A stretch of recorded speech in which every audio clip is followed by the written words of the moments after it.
There's this very famous restaurant in Paris that does the most amazing eggs mayonnaise. It really is just eggs and mayonnaise.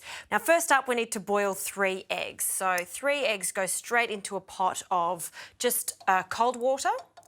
We're going to turn the heat on.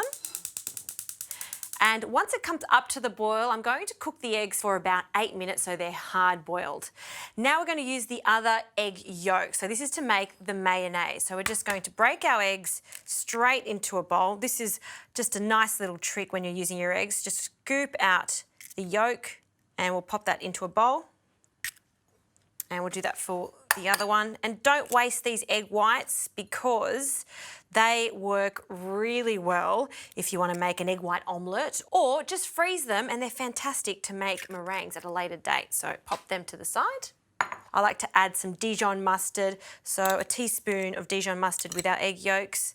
And then we need to slowly add oil. Now I'm going to be using a light flavoured olive oil, so this one is just perfect. So we're going to start by whisking and breaking up those yolks with the mustard. And the trick to making a really good mayonnaise is to just slowly add your extra virgin olive oil.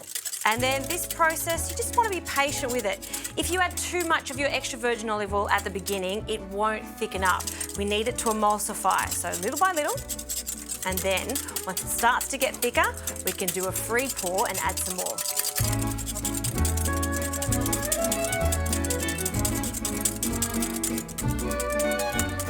Okay, this mayonnaise is looking fantastic. Look at that gorgeous golden colour.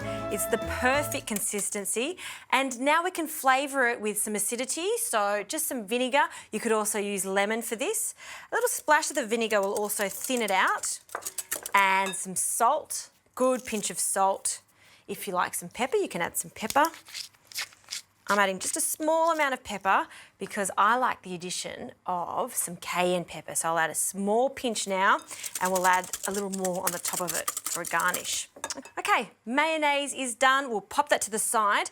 And for a textural component in this dish, I'm going to fry some capers. So we're also using the light flavoured extra virgin olive oil for this. So a drizzle into our pan, few tablespoons, nice hot pan for this.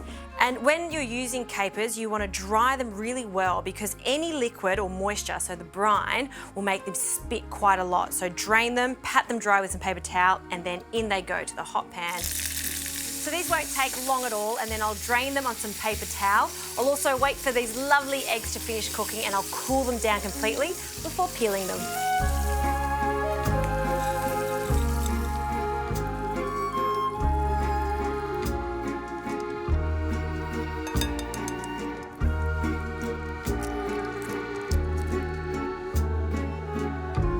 So I've peeled these eggs and we can now assemble this dish. I'm going to cut these hard-boiled eggs in half. Look at that, they look fantastic. And then we're going to arrange them quite perfectly on the plate because then we're going to drench it in lots of mayonnaise. So in the restaurant that I went to, this is how they presented, a very classical French way of serving this egg mayonnaise dish. Just in a circle, spread them out. And like I said, this will be served as a brunch dish. So I'm going to add a few salad leaves to go with this too. And now we're going to bathe these eggs in this mayonnaise. So drizzle it over each one. Oh, it's decadent, all right? And ideally, you want to coat all of that white. So it's like a little surprise underneath. Very old school French. And now for some lettuce over the top. I just want the heart of the lettuce, so the small leaves. Just break that up and we'll just pop a few in the centre like so. And then for the rest of the garnishes, some anchovies. So we just place the anchovies over each egg around the dish. And some cayenne pepper over the top, just a small sprinkle. And 2 crunchy elements are a must for this. Some crispy fried shallots in the centre and our crispy, delicious little capers over the top.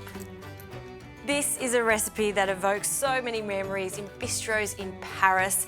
I love the mayonnaise, I love the crispy fried capers. Just make sure when you're doing this dish at home, use a really good quality Australian extra virgin olive oil.